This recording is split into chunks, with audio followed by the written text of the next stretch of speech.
রাতের বেলায় ঘোরাঘুরি করতে কার না ভালো লাগে, আবার সেটা যদি হয় নদীপথে আমরা কোথায় যাচ্ছি আর সারা রাত নদীতে আমরা কতটুকু এনজয় করলাম সেটা নিয়েই থাকছে আমার আজকের ব্লগ।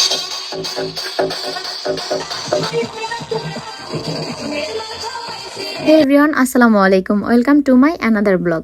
ঘুরতে কার না ভালো লাগে? আমার তো সব সময় বাইরে ঘুরতে মন চায়, কিন্তু ব্যস্ততার কারণে আমি সব সময় বাইরে যেতে পারি না খুব একটা। যখনই আমাদের ব্যস্ততা কমে যায় তখনই আমরা একটু বাইরে ঘোরাঘুরি করতে যাই। আজকের জার্নিংটা একটু ডিফারেন্ট, কারণ গাইস আজকে আমরা নৌকা ভ্রমণ করবো। আর নৌকাতে আমরা কোথায় যাব সেটা অবশ্যই ফুল ভিডিও দেখলেই বুঝতে পারবেন। এই ফার্স্ট টাইম আমি নৌকাতে লং জার্নিং করব, কারণ আগে পরে কখনোই লং জার্নিং করা হয়নি নৌকাতে, তাই অনেক বেশি আনন্দ লাগছিল মনের ভিতরে নৌকা ভ্রমণ করব। এদিকে আমি আমার বোনের মেয়েটাকেও নিয়ে আসছি তার বাসা থেকে, সে আমাদের সাথে যাবে। ওকে আমি রেডি করে দিলাম ফার্স্টেই। আমার গুড়িয়া তো অনেক বেশি খুশি, সে আমার সাথে নৌকা ভ্রমণে যাবে, তাই আমিও এদিকে রেডি হয়ে গেলাম। আর প্রয়োজনীয় জিনিসপত্রগুলো গুছিয়ে নিলাম ব্যাগে, যেগুলো আমরা নিয়ে যাব। আমরা মূলত সবাই মিলে পিকনিকে যাচ্ছি সুন্দরবনে। আমাদের সাথে পিকনিকে অনেকেই যাচ্ছে, এই যে সবাই চলে আসছে, আমার ভাইও চলে আসছে, আমার ভাইয়ের বউ যাচ্ছে, তার বন্ধুরা যাচ্ছে। আমি এদিকে রেডি হয়ে বসে আছি, আপনাদের ভাইয়ার জন্য অপেক্ষা করতেছিলাম। অপেক্ষা করতে করতে ভাবলাম একটু হাতে নেল পালিশ দিয়ে দেই, ভালো লাগবে দেখতে, তাই একটু বসে বসে নেল পালিশ দিচ্ছিলাম। আমরা অনেক রাতে রওনা দিয়েছি, এই জন্য রাতের খাবারটা বাসা থেকেই খেয়ে নিলাম।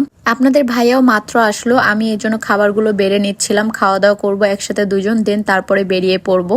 আপনাদের ভাইয়া আমরা যে নৌকাটা যাব ওই নৌকাতে লাইটিং এর ব্যবস্থা করতে গিয়েছিল, লাইটিং গুলো কমপ্লিট করে তারপরে বাসায় আসছে। সবকিছু কমপ্লিট করে আসতে অনেক বেশি লেট হয়ে গেছে তার, এই জন্য আমি বললাম তুমি রেডি হও, আমি তাড়াতাড়ি তোমাকে একটু খাইয়ে দিচ্ছি। খাওয়া দাওয়া করে দেন আমরা বেরিয়ে পড়বো। ও এদিকে খাওয়া দাওয়া কমপ্লিট করতে করতে রেডি হয়ে গেল। আমি যেমন লং জার্নি করতেছি নৌকা ভ্রমণে প্রথম, তেমনই কিন্তু আমি সুন্দরবনেও প্রথম যাচ্ছি। এই প্রথমবার আমি সুন্দরবনে যাচ্ছি, আমি কখনো আগে পরে সুন্দরবনে যাইনি। খুলনাতে আমরা বসবাস করতেছি 20 বছরের মতো, আর এই 20 বছরের মধ্যে আমার বাবা মা ফ্যামিলি কাউকে নিয়ে কখনোই আমরা সুন্দরবনে যাইনি। যখনই আমরা ফ্যামিলিগতভাবে সুন্দরবনে যাওয়ার উদ্যোগ নিতাম তখনই কেউ না কেউ ব্যস্ত হয়ে যেত, আর এই কারণেই একসাথে কখনোই সুন্দরবনে আমাদের যাওয়া হয় নাই। এই তো আমরা বেরিয়ে পড়েছি সবাই মিলে বাসা থেকে, অলমোস্ট রাতের 1:30 বাজে। আর এই 1:30 বাজে আমরা রওনা দিচ্ছি সুন্দরবনের উদ্দেশ্যে। এত রাত হওয়ার কারণে অটো রিক্সা কোনো কিছুই পাই নাই, এজন্য আমরা আমাদের পরিচিত মামার ভ্যানটা নিয়ে চলে আসছি। আর এই দেখেন রাতের বেলায় কোনো কাকপক্ষীও নাই, এমন অবস্থা পুরো রাস্তার। এদিকে কুকুরগুলো প্রচুর পরিমাণে আমাদেরকে ভয় দেখিয়েছিল।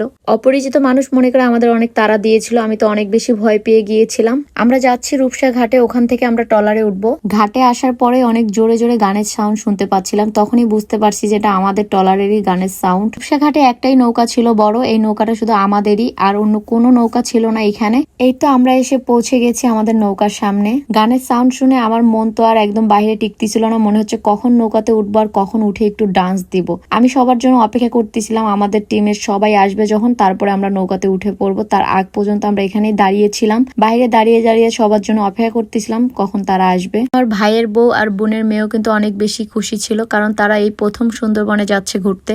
বাসা থেকে আমাদের আসতে আসতে এমনিতেই আমাদের অনেক লেট হয়ে গিয়েছিল, তারপরে আবার এখানে এসে আমরা অনেকক্ষণ সময় সবাই মিলে অপেক্ষা করতেছিলাম। একজন একজন করে আসতেছিল, কারণ আমাদের টিমে অনেক লোক ছিল। আমি তো দাঁড়িয়ে থাকতে থাকতে অনেক বেশি বিরক্ত হয়ে গেছি, এই জন্য ভাবলাম দাঁড়িয়ে না থেকে সময়টাকে কাজে লাগাই, কিছু ভিডিও করে নেই। দেন আমি এখানে দাঁড়িয়ে দাঁড়িয়ে কিছু রিলস ভিডিও করে নিলাম।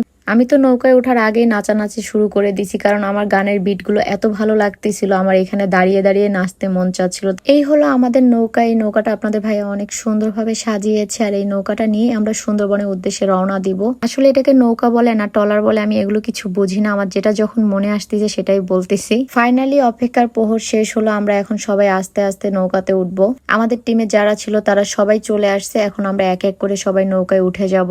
আমার কাছে নৌকা ভ্রমণটা যতটা আনন্দের মনে হচ্ছে তার থেকে বেশি আমি ভয় পাচ্ছি। পুরো একদিন এক রাত এই লং টাইম নৌকা ভ্রমণে যাচ্ছি, তাও আবার রাতের বেলায়। সবাই অলমোস্ট নৌকাতে উঠে গেছে, আর আপনাদের ভাইয়াও উঠে গেল নৌকাতে, আর নৌকা অলরেডি ছেড়ে দিয়েছে। নৌকাটা যখন ছেড়েছিল তখন আমার একটু ভয় লেগেছিল, বাট এখন আস্তে আস্তে আমার ভয়টা অনেকটা কেটে গেছে। আমার পাগলটা বলতেছিল বারবার তুমি ভয় পেও না, এমন কিছুই হবে না, টেনশন নেওয়ার কিছু নাই, তুমি জাস্ট এনজয় করো। এদিকে তো নৌকার মধ্যে পুরো বিটে জোরে জোরে সাউন্ড বক্সে গান চলতেছিল, আর এদিকে নৌকাটা চলতেছিল, আর দুইটা মিলে ফিলিংসটা এতটাই অস্থির ছিল। আপনাদের ভাই আর আমি খুবই সময়টা এনজয় করেছি, আমার অনেক ভালো লেগেছে। ফার্স্ট টাইম বলে আমি একটু ভয় পেয়েছিলাম, বাট এখন আমার কাছে এতটা ভালো লাগতেছে যেটা আমি বলে বুঝাতে পারবো না। আমি শুধু রিলস নিচ্ছিলাম, শুধু ভিডিও করতেছিলাম, আমার কাছে মনে হচ্ছিল যে এই সময়টা যেন একদম এখানে থেমে যায় আর শেষ না হয়। এতটাই এনজয় করেছি সময়টাকে, জাস্ট ওয়াও একটা ফিলিংস ছিল।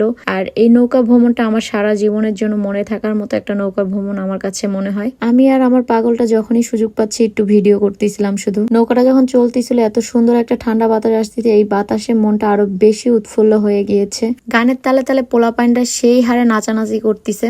আমি আর আপনাদের ভাইয়া বসে বসে ওদের নাচ দেখতেছিলাম আর এনজয় করতেছিলাম। আমাদের সাথে কিন্তু অনেক মানুষই গিয়েছে, বাট সবাইকে কিন্তু আমি ক্যামেরার মধ্যে নেইনি। পোলাপাইনের নাচানাচি দেখে আমারও খুব ইচ্ছে করছিল আমিও একটু ডান্স করি, তাই আমি সবকটারে এখান থেকে ভাগাই দিছি, দিয়ে আমি এখানে বসছি। বসে বসে আমি এখানেই ডান্স শুরু করে দিয়েছি। আমার এত ভালো লাগতেছে, যেরকম বাতাস, যেমন নদীর পাড়ের ওয়েদার, সেরকম হচ্ছে গিয়ে সাউন্ড বক্সের আওয়াজ, সবকিছু মিলিয়ে এত অস্থির একটা ফিলিংস গাইস, আমি বলে বুঝাতে পারবো না আপনাদেরকে। অনেক বেশি ভালো লাগতেছিল।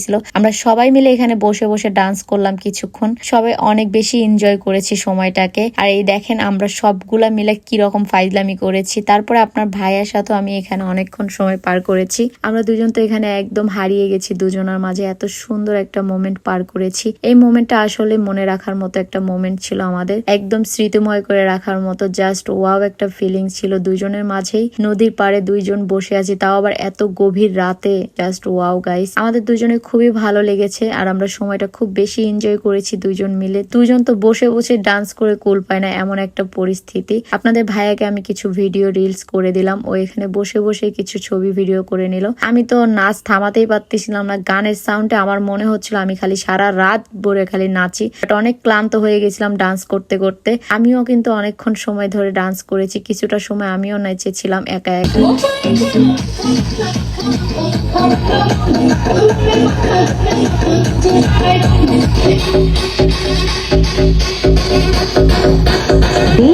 ডান্স করতে করতে প্রচুর পরিমাণে টায়ার্ড হয়ে গেছি, এখন আর আমার পক্ষে সম্ভব না। আমি এখন রেস্ট নেব। আমরা কোথায় গেলাম, কি কি করলাম, সবকিছু নেক্সট ভিডিওতে আপলোড করা হবে। সো সেই পর্যন্ত সবাই ভালো থাকুন, সুস্থ থাকুন। আল্লাহ হাফেজ।